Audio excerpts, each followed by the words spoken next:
Hello, everybody. How you doing, Joe? How you doing, Adrian? Great. Hi. Good, thank you. Whereabouts are you in the world at the minute, you chaps? Because I'm in London and it is still 3 degrees, and I've been freezing all day.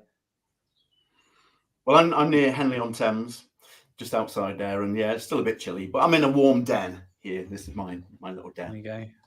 Joe, are you up at HQ, or are you down in Spain? I'm in Spain at the moment, so it's about 15 degrees. Oh, come on. Yeah, I'm out. I've not got my shorts on though. though. The webinar is over. Hasn't even started. I win. So for those who are already watching at this point, Joe runs Fat Joe. He's going to talk a little bit about that, but I think you spend about 2/3 of the year down in Spain at the minute, roughly. About 6 months. 6 months yeah. of the year in Spain. Yeah. Yeah, and you still don't have a tan. No, I don't. I'm always working. It's all that hard work that you do. So throughout this webinar, like all of the webinars that we do, anyone who's watching from LinkedIn, Facebook, YouTube, X, etc., and you've got a question, comment, you want to ask anyone along the way, just ask, and we'll be putting all the best comments up on the front there. Feel free to poke fun as well, because I hate boring stuff, and boring stuff makes like 45 minutes go really, really slow. Let's get into it, because I think there's a huge amount to talk about today. So we're going to go, we're talking about from vision to execution. And there's a good reason why I've got Adrian in the room, and you'll soon find out why.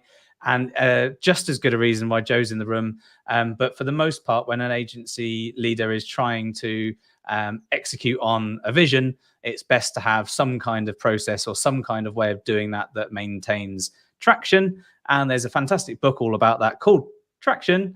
But I don't know what you guys are like. If you buy the trainers, it doesn't mean you're a runner. If you buy the car, doesn't mean you're a racing driver. Knowing how to stick to these things is where real kind of execution comes in. So first off, little roll call here. Adrian, would you mind giving us a little bit of a 1 to 10? Who are you? Where have you come from, apart from where you are right now? Sure. Yeah, started an agency up in Cheshire called Blue Leaf back in the last century, dare I say, 99. So I know. I started young. But yeah, it was an agency, did pretty well. Should have been a dairy farmer in Cheshire, in those fields where we were, but instead, no, we grew an e-commerce agency over time, and quite a well-known e-com agency. We did very well. We were picking up work like Red Bull, Laura Ashley, and stuff like that, which is all very nice. But you know, along the way, things go up and down, and I sort of lost it a little bit, really, and ended up under my desk, went through divorce and losing my mum all in 1 year, and being told my business was insolvent, and I was insolvent. But yeah, somebody gave me that book, Traction. I read it and really took to it, even though it's quite simple, you know, it's simple process, followed it, changed the business around. Long story short, sold the business in 2019 and eventually became an EOS implementer, because I'm such a raving fan of what it did for me, from taking me under my desk to selling my business. I'm just a raving fan of the process. And that, my friends, is exactly why Adrian's in the room. So Joe of Fat Joe fame, or one of the Joes of Fat Joe fame, you've been on the scene for a good while as well. Tell us your story. Yeah, so I've been in SEO for around 15 years now. Started in-house and then did some agency work. And then around 2012, founded Fat Joe out of frustration. We couldn't find anyone to do good links, good content, good infographic design, business citations, press releases. So we created it, and we're a specialist agency. We don't run like a traditional agency. We primarily are for other agencies to outsource their deliverables. And that's been for 10 years, over 10 years now. We've kind of been doing some of the traction principles over the years just by accident. You just kind of naturally end up doing these principles. But more recently, last year, I did read the book, and we're trying harder now to implement it properly. We're doing a slow but okay job of that. There's a lot to get through, but yeah, it's a real help. And speaking of doing it accidentally, I remember talking to you first a couple of months ago, Adrian, and it came to light essentially that I've been doing most of that accidentally when I was running the agencies as well. And I think it's it's not it's it's not difficult, like you say, because the principles of it are relatively simple. I know it sounds silly to keep saying it. It is actually traction. The majority of agency leaders, they've got a million things to do, a million fires to fight, and a million other things that they haven't even conceived of being on their plates. And then keeping an eye on that 3-5 years into the future is really, really hard. And I think having some kind of structural way of doing that is quite big, I'd say. Yeah.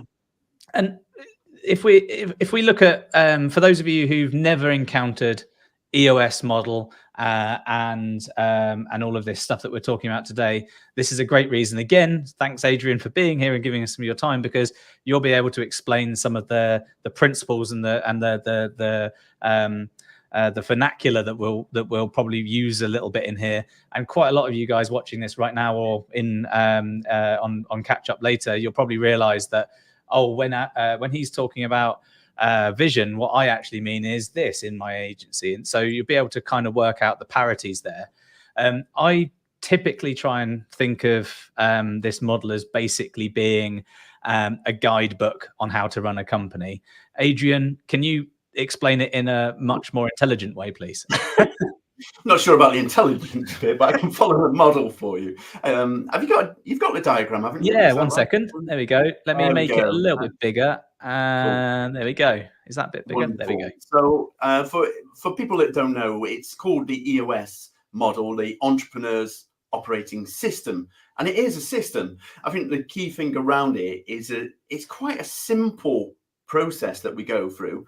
But if you have a rigor in the organization to follow a system, it really does make a difference. And that's what it's about. You know, we can come across many of the things within the model and just develop those things ourselves. Many of them are, values are like prolific across agency world, right? So it's just about how we use them in the business. But let me talk very quickly around the model. It's at the top there is vision.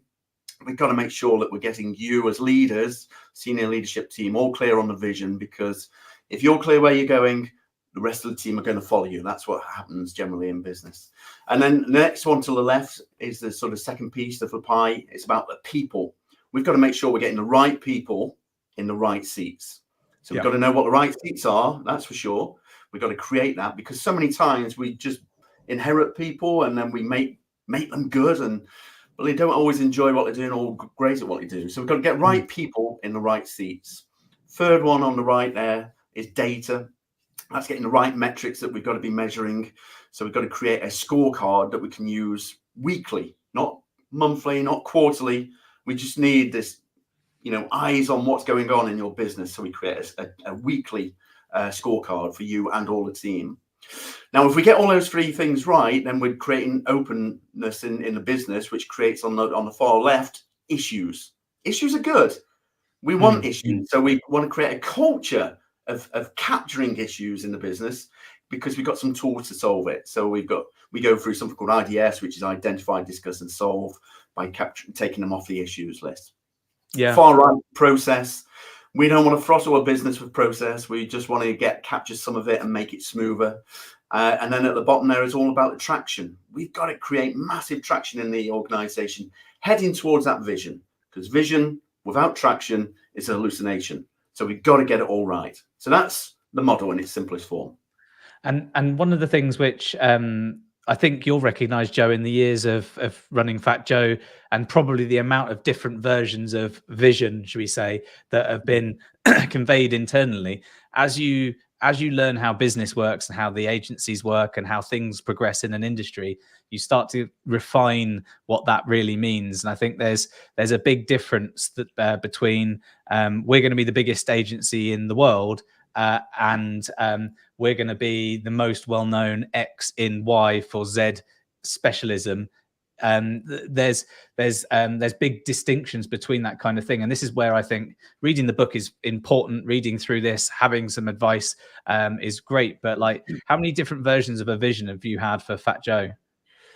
Oh, so many. And we were absent from a vision to begin with. It was just make enough money so we don't go out of business. So there weren't anything at the start, really, if I'm honest. And then the vision kind of formulated. It was kind of like, okay, we want to be this kind of business. We want to be, the best link building supplier. But then when we started doing more than links, we want to be the best marketplace. And then when we defined our customer avatar, we want to be the best marketplace for agencies. So it does keep changing. And just lately, we've changed it again. We've only just recently started sharing it with our team. So this is a new one for us that, it was only a few years ago we started doing this with the whole team, making sure everyone was on the same page. So you can see the difference already in, getting everyone on the same level, in the same boat, pointing in the same direction. Whereas before, everyone was just kind of doing their job. They didn't know what the bigger picture was. So I think it's really important, and I think it's okay for the vision to change as well. Just as long as you're not, being crazy about it and changing it every day, I think it's okay for it to change every so often or morph into something else. Yeah, I always tell me if you think this is wrong, Adrian. I always used to kind of analogize, should we say, not even a real word, but it sounds good, vision for a destination. And always used to use the analogy of you're on a 1500s galleon style ship, and you can't really afford mistakes because it will sink. And that vision was the destination you'd intended to go to. And whilst the vision might have to change over time because of environmental parameters or internal issues and reasons, you're not going a million miles away from where you intended to go, primarily because otherwise you wouldn't be the business that you are. My vision for 3 years into the future is to have an agency with a £3 million a year revenue, and some of the best accolades in the industry. You get a year down the line, you realize that isn't attainable because of external market things. Your vision hasn't fundamentally changed, but the destination is slightly different. I find that kind of analogy kind of helps when you're looking at totally different agencies all trying to do something different. What do you typically do when you get to that vision stage, Adrian, with a team? Yeah, well, there's several things. One is it is good, Joe. I'm glad you're sharing it with the rest of the team, because you do need the whole organization to be going up the same mountain, if you like. And that's how I use it, really. I'd sort of say, look, that's the mountain that we want to climb right now. So if that's the mountain, we're clear on that. We can all see the top of it, more or less. We know where we're going. And then really we just bring it back down into sort of more bite-sized chunks of, right, head down, let's just go for it. Now, it's fair to say that as you start going along towards that, you might have some challenges along the way, whatever that is, COVID being one of them, right? Yeah. But, then we've got to make some decisions, and we've got to make that decision to say, actually, do we still want to go up that mountain, or shall we go over to that one, which is a little bit easier? So, or the opposite being more challenging, right? So, yeah, it's what we know at the moment.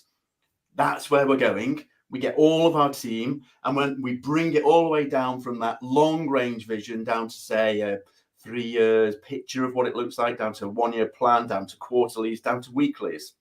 And that's what we're trying to do, is make sure that this week we're going to move ourselves a little bit more towards what we want to do over that 90 days, over that quarter. Then we just look up and make sure we're still going up the right mountain. Yeah. And one of the other pieces of this, I think, is like, it was almost like a watershed moment for me when I was looking at the people aspect of the business. And Joe, I know that you've got quite complex, you run a lean outfit, should we say, but it's basically lean because you've been smart about how you've organized it. But when I first drew my org chart for the agency a good while ago, it was several seats were my face and my name on it because I was the this and the that and the other. And then there were a few seats which were just like SEO manager, for example. And there was no one to manage and nothing really to manage beyond the client work. And it wasn't until you kind of built a real organogram of the agency that you start to realize, wow, there's real seats to fill. And some of these people that are in them right now don't necessarily fit that. And when you've got that vision and the org chart in there, it makes it a little bit easier. But I don't know about you, you can't run a business without having right bums, right seats, the right people on the right seats. And was that particularly hard? Because the way you run your agency from the you're the agency for agencies in many senses, and it must, are there parallels? How did you manage that? So yeah, it is a little bit different to a traditional agency, but anything that's a deliverable, so anything that's repeatable or a confined piece of work that don't need to see the broader mechanics of Fat Joe, for example, a piece of content or a link being built or an infographic being designed, something that on its own could be delivered by anyone without any further knowledge of the bigger picture or anything like that.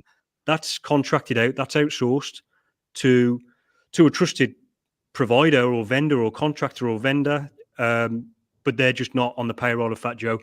This allows us to grow and shrink with economic, changes or market demand. So we're very anti-fragile in that respect. In terms of the core people in the Fat Joe team, they're all, I call it the brain. So anything that requires thinking, or like everything requires thinking, but anything that requires some wider knowledge of the Fat Joe mechanics and the overall vision, I think needs a seat in-house. And those people are often, in Fat Joe, multifaceted. So we don't look at like an org chart of like this person only does this job. We look at the person and they're responsible for this and this and this. So there might be multiple things they're responsible for. We don't give them, we're not just filling up names on an org chart because we need someone to do SEO, we need someone to do PPC or, manage the staff. Oftentimes the staff have multiple roles just because that works for such a lean team.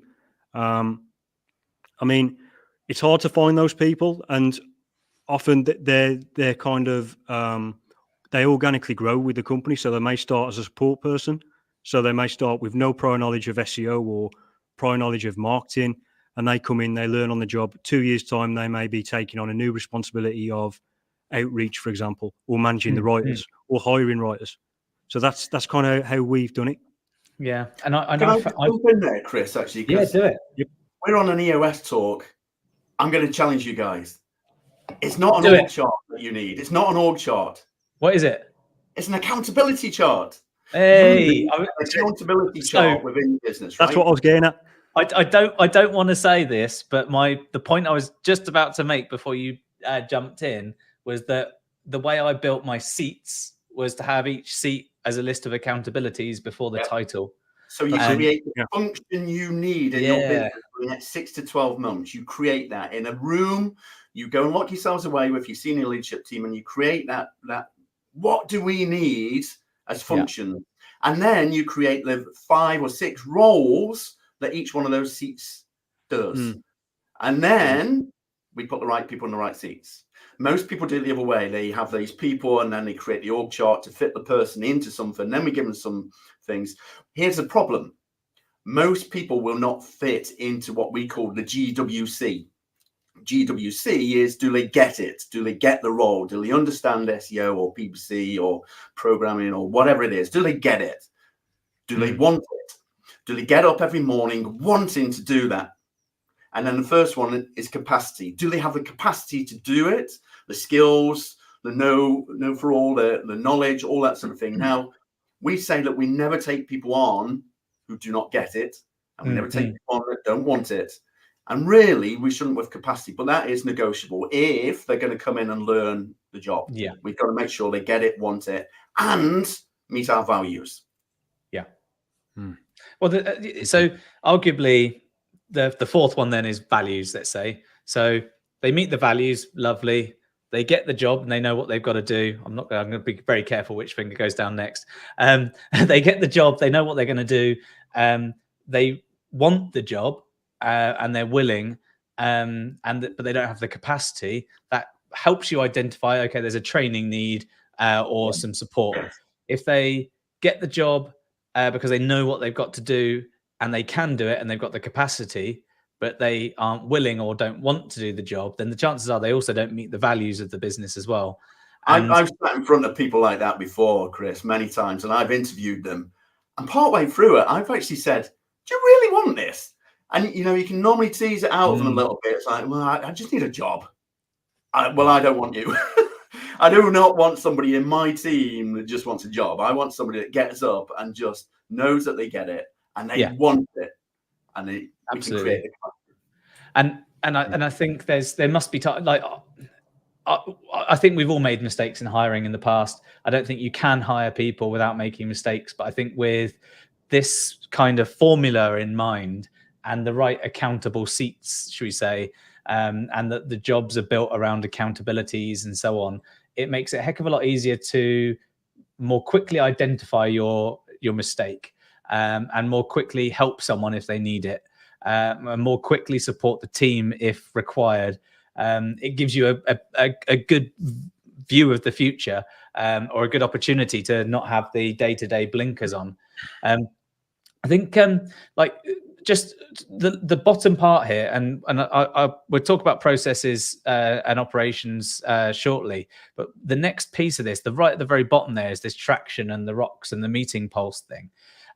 One thing which I can think of, and I won't name names because it's not fair, but I can think of at least 5 agency leaders which I either work with right now or know and have known for a long time that absolutely love a checklist and a plan, and they've got a new notebook every year to rewrite their business plan, and every 6 months there's a new spreadsheet with this, and they move on to from Monday to ClickUp to Asana and all these sorts of things, and none of it is none of it has traction because it doesn't get done.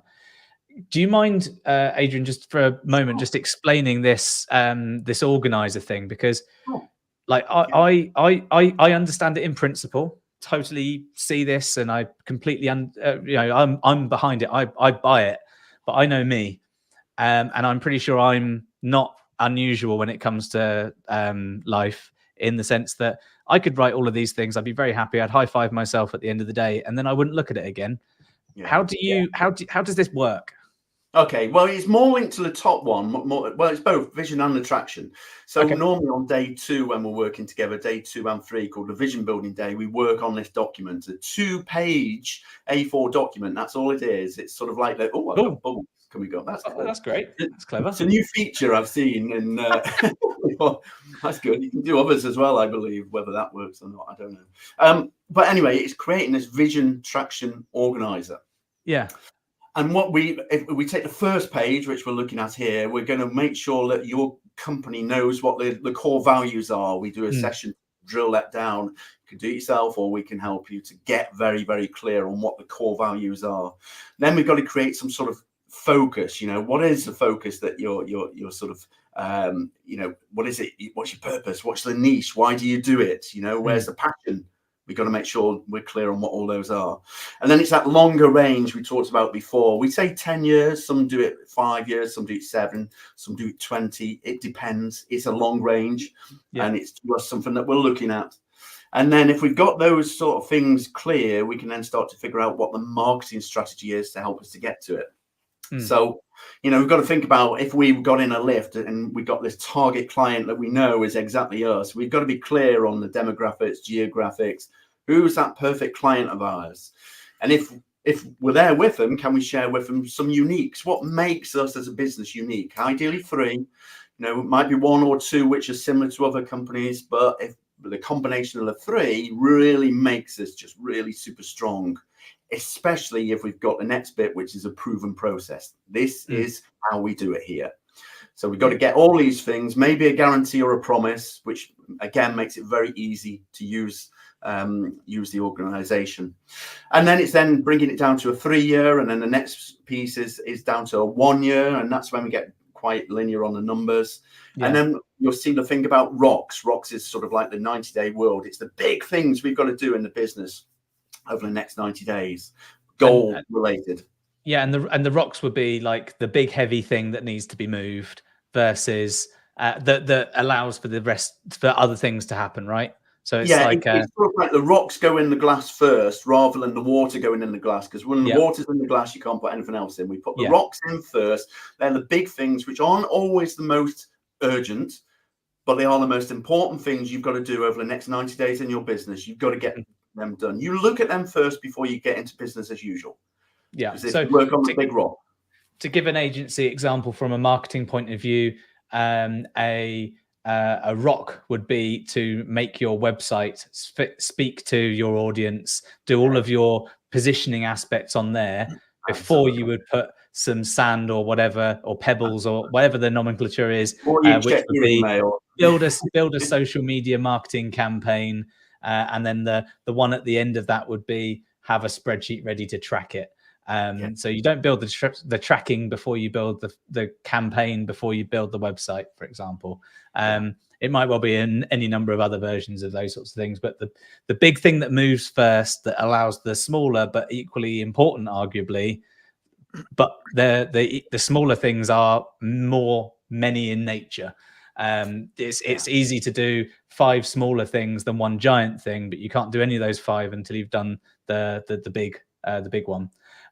Joe, where do you sit in this kind of spectrum of I've got a plan every 6 months and I change the systems and I write it all down and I'm high-fiving myself, through to in a perfect world, Adrian, loving you for following the EOS program? Yeah, so we're very, very basic on it. We're quite primitive.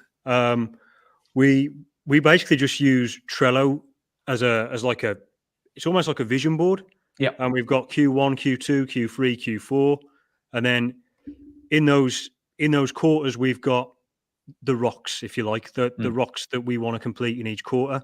So that's our kind of like year plan. As the year goes on, we might move things around or drop things out. But at the start of the year, we kind of have, right, we want to get XYZ done in Q1, XYZ done in Q2. There's usually only 1, 2, 3, maybe tops things like rocks that go in each quarter. And then we have a 1-year goal or a 1-year vision, if you like, which is we want to achieve X. And usually it's something very arbitrary, we want to get so many customers or hit this revenue. It's just something, it's a North Star to go towards. And then we have something like a more achievable goal in there as well, like the big service we want to release this year. That would be one of our 1-year goals as well. In terms of like, after reading the traction book, like I was filled with, dopamine. I wanted to implement it all. I wanted to get it all filled out. You do kind of like lose a bit of steam after filling it out and thinking, right, okay, I've got to tell the staff that we're going to do this. We're going to do quarterly meetings. We're going to do a weekly scorecard and stuff like this. I've gave it my head of operations. I'm trying to make her read every page, because I didn't read every page, but I was reading the bits that really I was interested in. And in theory, is that Emily? Emily, yeah. So she's going to read every single page twice. Exactly. Yeah. She should be watching this now. If she's not, then she'll be in trouble. But we're kind of on the primitive scale. Like, we've got the best intentions and we're doing it in a fashion, but we're not going through the whole granular process of following up week by week, coming up with scorecards and things like that. We want to get to that point. It's just, step by step.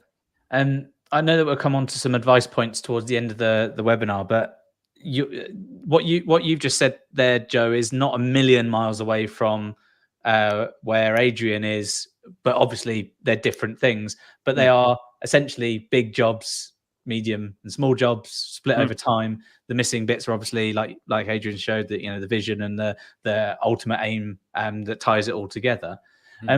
What point, Adrian, do you, if an agency's been running 6 months, do they start on this? If they've been running 6 years, is it too late? If they, when's the right time, do you think? Right time is when they start to implement it. There we go. It's always you come to it at a point, don't you? Mine was, I was under my desk, I was broke, and I was told to close the business. Someone gave me the book, I read it, I implemented it. And, you know, the thing is, things come to us at times in our life, and sometimes you just dismiss it, and then suddenly the same book is relevant. So it's up to you.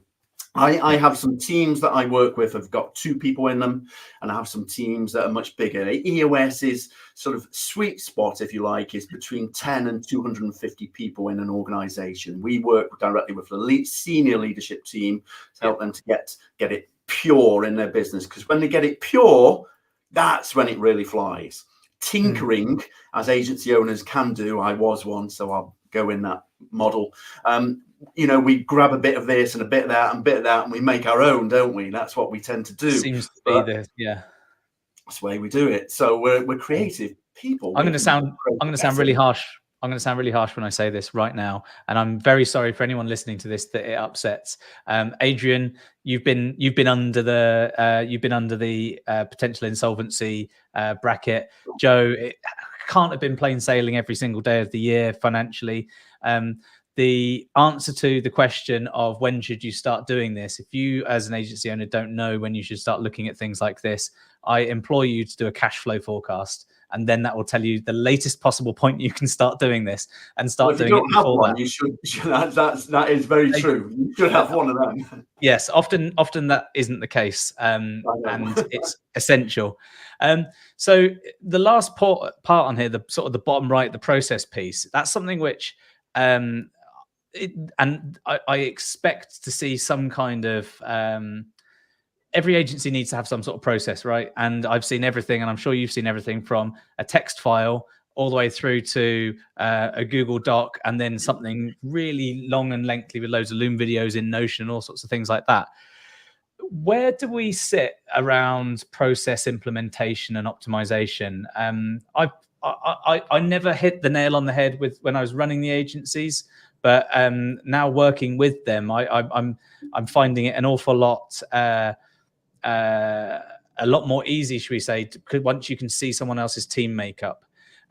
Joe, how do you go about, like, you know, processes and making sure that, you know, things are adhered to? Because quite a lot of the stuff that is internally dealt with but is actually outsourced to from other agencies, that requires relatively clear guidelines. But how far in a process does things go?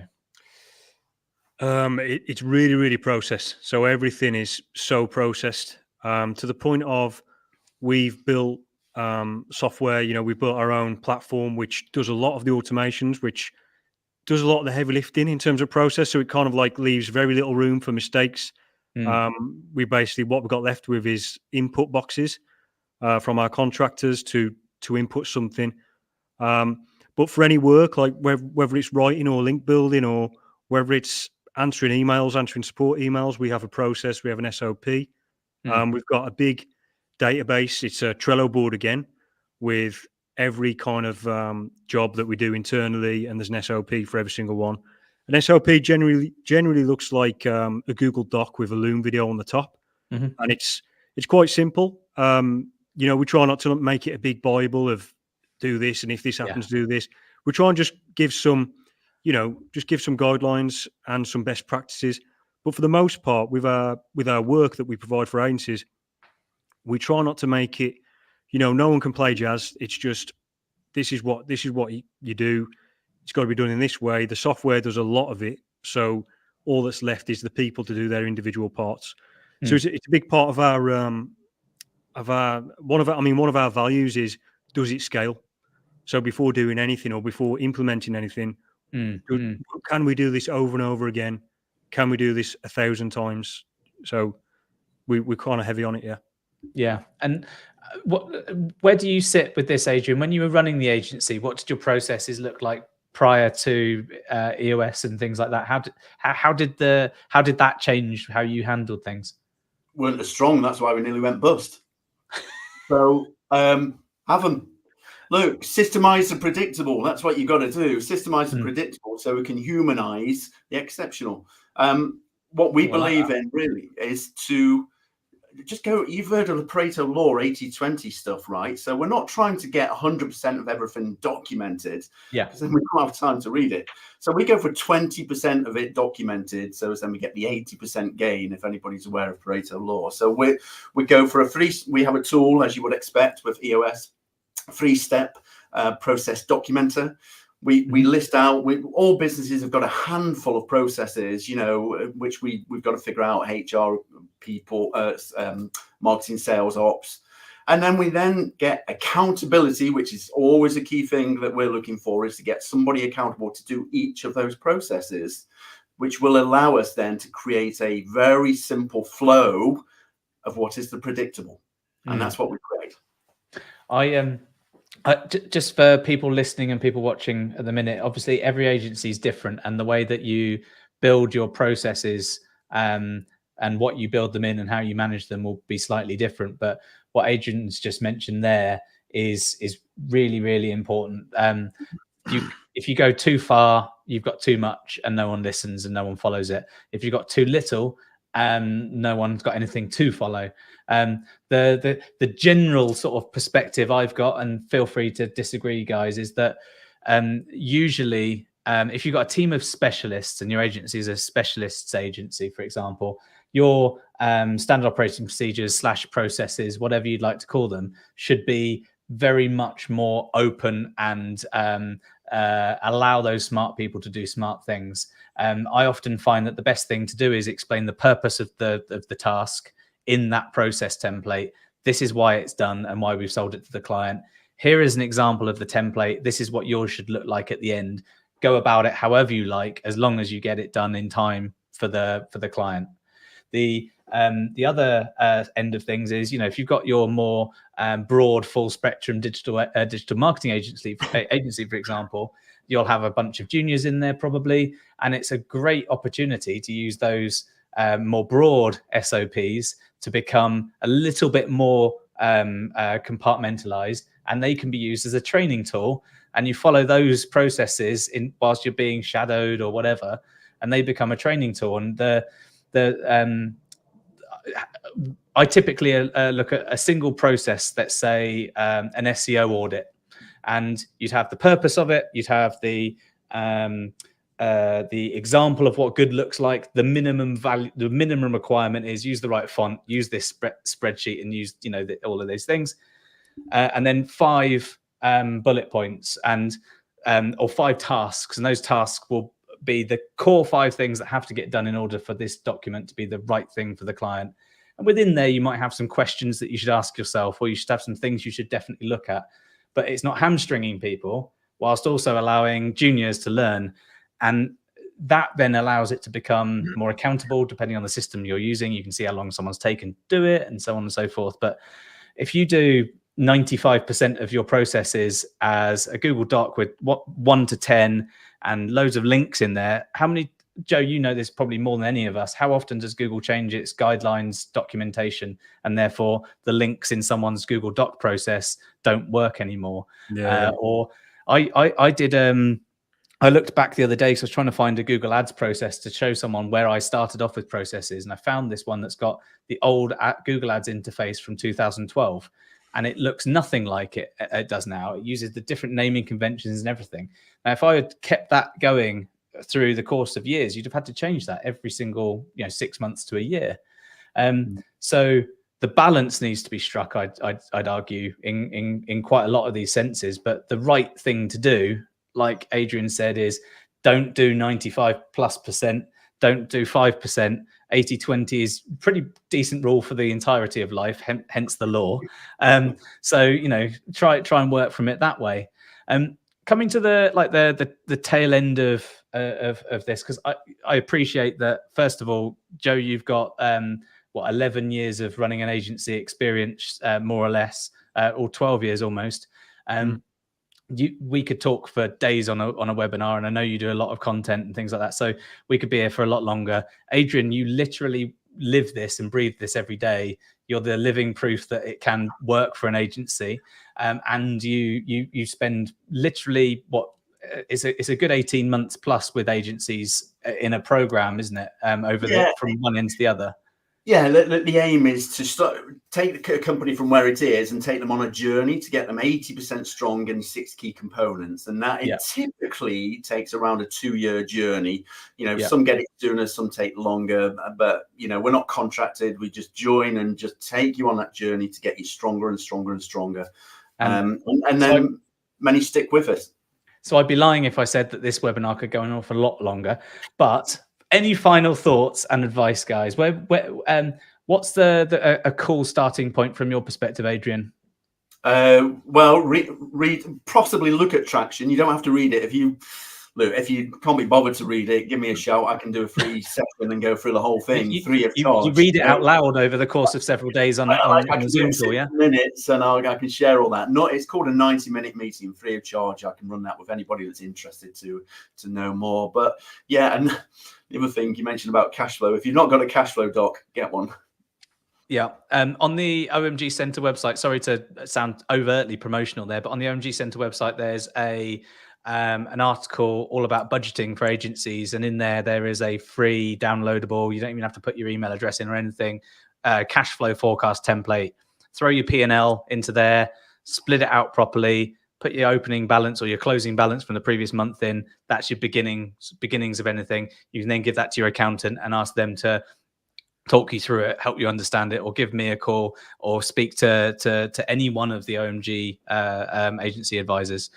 Joe, sorry to have interrupted the opportunity for you to give your first piece of advice, but you're still, should we say, in the agency running trenches. What kind of advice do you think you can offer for agencies that are, looking at, like, I don't even know where to start with any of this stuff?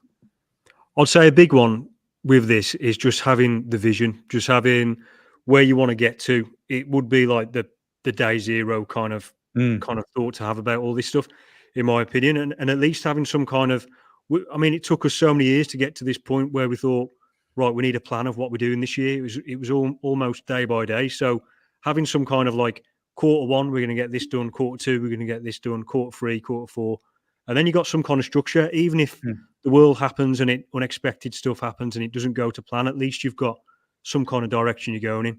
So I'd say if you don't do any of the other points in this, I think vision and having some kind of structure for a year would be a good start. I completely agree with both of you on that. And the important thing is that everything's changing consistently in agencies, and the only constant is change for the majority of the time in agencies. Having a vision at the very least allows you to kind of weather some of that change, but none of the rest of those components in that wheel that we showed you at the beginning are without absolute value. So just because you know where you want to be in 3 years has no bearing on whether you're going to get there. It just makes you feel a little bit better if you buff it against the friction of running an agency. If you want to get in touch with Adrian, his contact details are just on the screen here. I fully recommend you have a chat with him about, at the very least, the 90-minute meeting, because I believe that if you're wondering whether or not you know where you're going or how you're going to get there, inside of 90 minutes, you'll probably be able to work it out. Joe, Fat Joe Davies on Twitter. I saw something yesterday, Joe, about you trying to increase your Twitter following. I'm not sure whether that was an old thing or because the feed's all messed up these days, but you've got a couple of Twitter followers, so you should be happy with that. You might get a couple more after today. Yeah. Thank you so much, guys, for coming on to the show today. It's been fantastic having you, and thanks very much for watching, whether you're watching now or in the future, everybody. Indeed. Thanks. Cheers, guys. Thank you.